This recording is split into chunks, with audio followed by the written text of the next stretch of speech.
Hi my dear parents. ఈ back to school programme లో పిల్లలకు ఈ హాలిడేస్ లో బాగా ఎంజాయ్ చేస్తుంటారు. వాళ్ళకు నచ్చింది తినుంటారు, నచ్చినప్పుడు పడుకొని ఉంటారు, నచ్చినవి చేస్తుంటారు, వేరియస్ అదర్ యాక్టివిటీస్. సో వాళ్ళ లైఫ్ చాలా స్మూత్ గా నడుస్తూ ఉంది. సడన్ గా ఇప్పుడు స్కూల్ స్టార్ట్ అవడంతో ఇవన్నీ ప్రోగ్రామ్స్ కి డిస్టర్బెన్స్, వాళ్ళకి అడ్జస్ట్మెంట్ ప్రాబ్లమ్స్, సడన్ గా ఏంట్రా నా లైఫ్ ఇంత బాగా నడుస్తుంటే ఈ కష్టాలు ఏంట్రా అనే ఫీలింగ్ కూడా చాలా మంది పిల్లలకి రావచ్చు. ఒక రకంగా పేరెంట్స్ కి ఒక రిలీఫ్ అనిపించవచ్చు, లేదంటే కొన్నిసార్లు బాధ కూడా ఉండొచ్చు. సో ఈ సిచ్యువేషన్ లో ఈ ట్రాన్సిషన్ ఏదైతే హాలిడేస్ లో ఉన్న రిలాక్సేషన్ నుంచి స్కూల్ కి వచ్చే డిసిప్లిన్ కాడికి ఎలా అవ్వాలా వితౌట్ ఎనీ ప్రాబ్లం, ఏం చేస్తే ఈజీ అవుతుంది transition, so that they will attend school regularly without any problems, ఎలా చేయొచ్చు అనేది ఈ రోజు డిస్కషన్. నేను doctor C Suman Kumar, consultant paediatrician, Ankura hospital. So పిల్లలకి వచ్చేసి ఏంటంటే ఫస్ట్ ప్రాబ్లము ఈ హాలిడేస్ లో వచ్చేసి స్లీప్ ఇష్యూస్. అంటే లేట్ గా పడుకోవటము, లేట్ గా లేవటము, నచ్చినప్పుడు పడుకోవటం, ఇది వాళ్ళ లైఫ్ స్టైల్ ఉంటుంది. సో ఇది కంపల్సరీ ఫస్ట్ మనం చేంజ్ చేయాల్సిన విధానం. అంటే పిల్లల్ని త్వరగా 8:30-9కే పడుకునేలా చేయటము, మార్నింగ్ 6 o'clockకే లేపటము,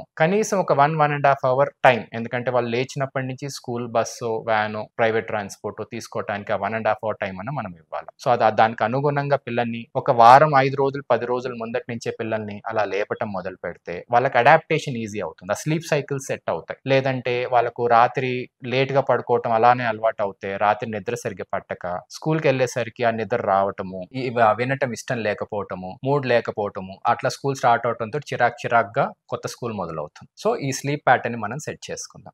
సెకండ్ వచ్చేసి పిల్లలకు స్క్రీన్ టైం. సో ఆబ్వియస్ గా హాలిడేస్ వచ్చేసరికి వాళ్ళకి నచ్చింది మనం చూడనిస్తాం, ఏం హ్యాంపర్ చేయము, ఇది చూడకూడదు అది చూడకూడదు అని చెప్పాం. స్కూల్ స్టార్ట్ అయ్యాక will try to discipline it. So ఆ స్క్రీన్ టైం విచ్చలవిడిగా ఉండటంతో పిల్లలకి ఏంటంటే రిఫ్లెక్సెస్ ఆటోమేటిక్ గా మొబైల్ ఫోన్ దగ్గరికి వెళ్ళిపోవటం, టీవీ దగ్గరికి వెళ్ళిపోవటం అనేది అలవాటు అయిపోతుంటుంది. So long screen time sleep ని కూడా డిస్టర్బ్ చేస్తుంది, at the same time mental cognition ఎబిలిటీని కూడా డిస్టర్బ్ చేస్తుంది. అంటే వాళ్ళ లెర్నింగ్ ఎబిలిటీని, మెమరీ స్కిల్స్ ని అన్నిటిని కూడా డిస్టర్బ్ చేస్తుంది. సో దీన్ని కంపల్సరీ మనము స్కూల్ స్టార్ట్ అవ్వడానికి అట్లీస్ట్ ఒక 5-6 days 7 days ముందటి నుంచి స్క్రీన్ టైం ని తగ్గించుకుంటూ వచ్చేసేయండి గ్రాడ్యువల్ గా. అంటే 3-4 hours ఉన్నదాన్ని 2 hours, మెల్లగా 1 hour, అట్లా గ్రాడ్యువల్ గా standard time of 30 minutes to 40 minutes to 1 hour కి తీసుకొచ్చేసి. సెకండ్ వచ్చేసి పడుకునే దానికి కనీసం ఒక 1 to 2 hours ముందు ఆఫ్ స్క్రీన్స్ చేసేసేయండి. అంటే you have to read any book, you have to talk something, tell a story, read A book, అట్లాంటి ఇంట్రెస్టింగ్ యాక్టివిటీస్ ని పెట్టేసేయండి స్కూల్ స్టార్ట్ కాకముందు. అప్పుడు ఏమవుతుందంటే స్కూల్కి వెళ్ళాక టీచర్ చెప్పింది వినగలిగే శక్తి పెరుగుతుంది. ఈ స్క్రీన్ టైం అలవాటు అయిపోయేసరికి వాళ్ళకి ఏంటంటే విన్నది అండర్స్టాండ్ చేసుకునే కేపబిలిటీ తగ్గిపోతుంది. సో స్కూల్కి వెళ్ళేసరికి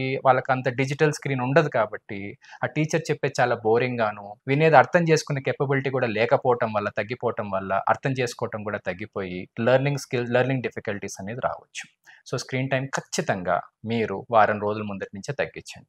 ఒకవేళ స్కూల్ స్టార్ట్ అయినా కూడా ఫస్ట్ 1 week to 2 weeks లో గ్రాడ్యువల్ గా స్క్రీన్ టైం ని తగ్గించి పిల్లల్ని నార్మల్ స్కూల్ రొటీన్ కి అలవాటు అయ్యేలాగా చేయండి. థర్డ్ పాయింట్ వచ్చేసి ఫుడ్.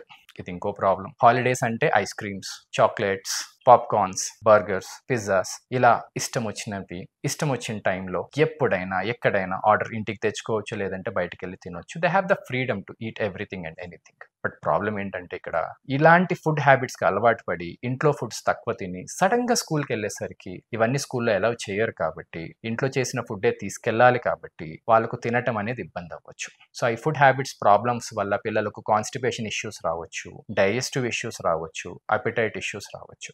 సో ఒక వారం రోజుల ముందటి నుంచే పిల్లలకు కరెక్ట్ భోజనం పెట్టడం, భోజనాన్ని మొత్తం అవుట్ సైడ్ ఫుడ్ ని కట్ చేయటం, బ్రేక్ఫాస్ట్ టైంకి బ్రేక్ఫాస్ట్, లంచ్ టైంకి లంచ్, డిన్నర్ టైంకి డిన్నర్, ఇట్లా డిసిప్లిన్ చేయటం, కొన్ని వాళ్ళకి నచ్చినవి దాంట్లో మిక్స్ చేసేసి పెట్టడం. అట్ ద సేమ్ టైం స్కూల్కి వెళ్ళే టైంలో ఫస్ట్ 1 week టైంలో వాళ్ళకి నచ్చిన బ్రేక్ఫాస్ట్, వాళ్ళకి నచ్చిన లంచెస్ వాళ్ళని అడిగి ఇంట్రెస్టింగ్ గా ఫింగర్ ఫుడ్స్ లాగా చేసి ఆ బాక్స్ లో పెట్టడం. ఇవి చేయటం వల్ల ఏంటంటే ఆ ట్రాన్సిషన్ పీరియడ్ కూడా స్మూత్ గా అవుతుంది. లేకపోతే అనవసరమైన కడుపు నొప్పులు, అనవసరమైన వామిటింగ్ సెన్సేషన్స్ స్కూల్కి వెళ్లే ముందు వచ్చే అవకాశం ఎక్కువగా ఉంటుంది. I hope these tips will help children for a good transition and easy transition. Thank you, Andy.